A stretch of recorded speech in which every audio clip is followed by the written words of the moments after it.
रहे थे कि जाने इस अनजान शहर और अनजान लोगों में मैं कैसे रहूंगी। मैं तालीम की गर्ज से गांव से शहर आई थी और अब इस वक्त हॉस्टल की वार्डन के सामने बैठी यही सब सोच रही थी कि अचानक मैं बाहर देखते देखते चौंकी। मुझे ऐसे लगा कि जैसे कोई खिड़की के पास से सरसराते हुए गुजरा है और खिड़की का एक पट अपने आप बंद हो गया। मैं एकदम डर गई। इस हॉस्टल के बारे में सुनी हुई अफवाहें मेरे जहन में गर्दिश करने लगी। मैंने यही सुना था कि यह हॉस्टल असेब ज़रा है, मगर वार्डन ने कसमें खाकर यकीन दिलाया था कि यहाँ ऐसा कुछ नहीं, लोगों ने बस अफवाहें फैलाई हैं। मैंने अपना सामान पकड़ा और वार्डन से चाबी लेकर दूसरे फ्लोर पर चली आई। अपने कमरे का दरवाजा खोलकर मैं अंदर दाखिल हो गई। इस वक्त शाम के 4 बज रहे थे। मैंने सामान रखा और कमरा बंद करके सोने के लिए लेट गई। नींद में मुझे ऐसे महसूस हुआ कि जैसे कोई कमरे का दरवाजा खोलकर अंदर दाखिल हुआ है और उसके साथ ही मैं एक झटके से उठकर बैठ गई। सब ठीक था और कमरे का दरवाजा बंद था। मैं खौफ के मारे जाग गई थी, लेकिन फिर खिड़की अपने आप कैसे खुल गई। मैंने खौफजदा होकर सोचा और भागकर खिड़की बंद की।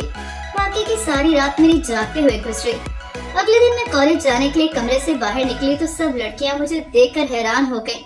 मैंने अपना तारुफ करवाते हुए कहा कि मैं यहाँ नई आई हूँ, कल रात ही। एक लड़की ने चौंक कर पूछा, तुम्हारे कमरे का नंबर कौन सा है?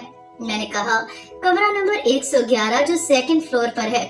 दूसरी लड़की कहने लगी, शुक्र करो तुम्हें वार्डन ने कमरा नंबर 112 नहीं दिया, वरना तुम्हारी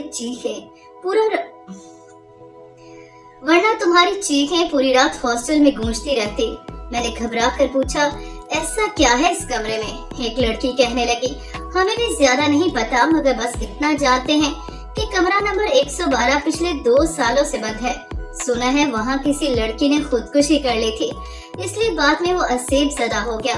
मैंने हंसते हुए कहा, अरे ये सब पुराने जमाने की बातें हैं, आज के दौर में ये जिन भूत कुछ नहीं होते। ये सब मैंने अपना भरम रखते हुए कहा था, वरना अंदर से मैं बुरी तरह डर गई थी और कॉलेज से वापसी पर वार्डन को कहा कि मुझे कोई और कमरा दे, मगर फिलहाल कोई कमरा खाली नहीं था। कमरा नंबर 112 मेरे कमरे के बिल्कुल साथ था और इस फ्लोर पर सिर्फ मैं अकेली रह रही थी। बाकी लड़कियां नीचे वाले फ्लोर पर थीं। मुझे रात को अपने कमरे में सोते हुए बहुत डर लग रहा था। मैं रात को आयतल कुर्सी पढ़ते हुए सो गई, मगर किसी की चीख सुनाई दी तो मैंने घबरा कर आंखें खोल दी। कोई साथ वाले कमरे में चीख रहा था और मदद के लिए बुला रहा था। मैं डर के मारे कांपने लगी।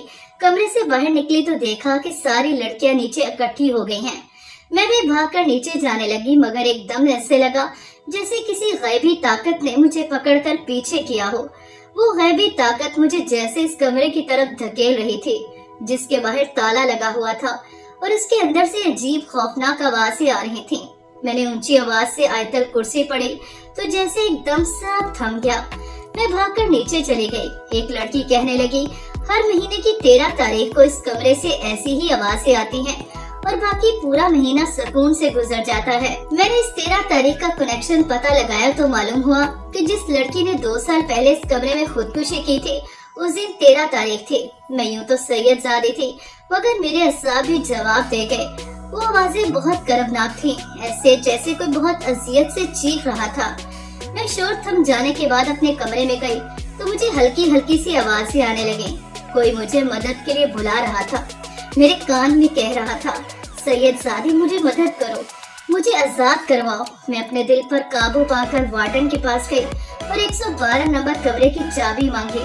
सभी लड़कियां मुझे कहने लगी, पागलपन मत करो, इस कमरे को मत खोलना, मगर मुझे ये करना था क्योंकि मुझे हमेशा सच्चे ख्वाब आते थे और मैं जान गई थी कि इस कमरे में कोई है जिसे मेरी मदद की जरूरत है। मैंने इस कमरे का दरवाजा खोला और अंदर जाकर दरवाजा बंद कर लिया। अंदर मेरे जाते ही हर तरफ से बैन सुनाई देने लगे। एकदम कमरे में रोशनी हुई और मेरी चीख निकल गई। मेरे सामने एक सफेद लिबास में जले हुए चेहरे वाली लड़की खड़ी थी जो बहुत भयानक लग रही थी। मुझे उसकी आवाज आई, सैयदजादी मुझे इस कैद से रिहा करवाओ, सिर्फ तुम ऐसा कर सकती हो। मैंने बुखलाते हुए पूछा, तुम्हारे साथ ऐसा क्या हुआ कि तुमने खुदकुशी कर ली? कहने लगी, मैंने खुदकुशी नहीं की, मुझे मारा गया था। कॉलेज के 4 दोस्तों ने मिलकर मेरी इज्जत लूट ली थी। फिर जब मैंने कहा कि सबको बता दूंगी तो उन्होंने खिड़की के रास्ते अंदर आकर मुझे जला कर मार डाला। फिर मैंने मरने के बाद सबसे बदला लिया और उन सबको खत्म कर दिया, मगर एक बच गया और उसने कामिल के जरिए मुझे यहाँ कैद कर दिया। तुम सैयदजादी हो ना, तो मुझे सामिल की कैद से रिहाई दिलवा दो ताकि मैं अपना इंतकाम पूरा कर सकूं। मैंने कहा, मैं तुम्हें सामिल की कैद से छुड़वा दूंगी, तुम मुझे इस लड़के का नाम बताओ, मैं इसे कानून के हवाले करूंगी और तुम हमेशा के लिए आजाद हो जाओगे। मैंने 30 दिन तक इस कमरे में रोज एक सिपारा पढ़ा और जिस दिन आखिरी सिपारा पढ़ के कुरान मजीद खत्म किया, उस दिन इस लड़की की रूह आजाद हो गई। मैंने सोचा था कि इस लड़के के खिलाफ सबूत इकट्ठे करके उसे पुलिस के हवाले करूं, मगर अगला दिन बहुत भयानक था। कॉलेज गए तो मालूम हुआ कि वो आखिरी बच जाने वाला लड़का अपने कमरे में जल कर मर गया। मैंने गहरा सांस लिया। इस लड़की की रूह ने बिलाखिर अपना बदला ले लिया था और हमेशा के लिए वहां से चली गई। मैंने सब लड़कियों के खौफ को दूर करने के लिए अपना सामान कमरा नंबर 112 में शिफ्ट कर लिया। मैं हॉस्टल में 2 साल इसी कमरे में रही। मेरी जगह अगर कोई और लड़की पहले हिम्मत कर लेती तो इस लड़की की रूह कब से आजाद हो चुकी होती।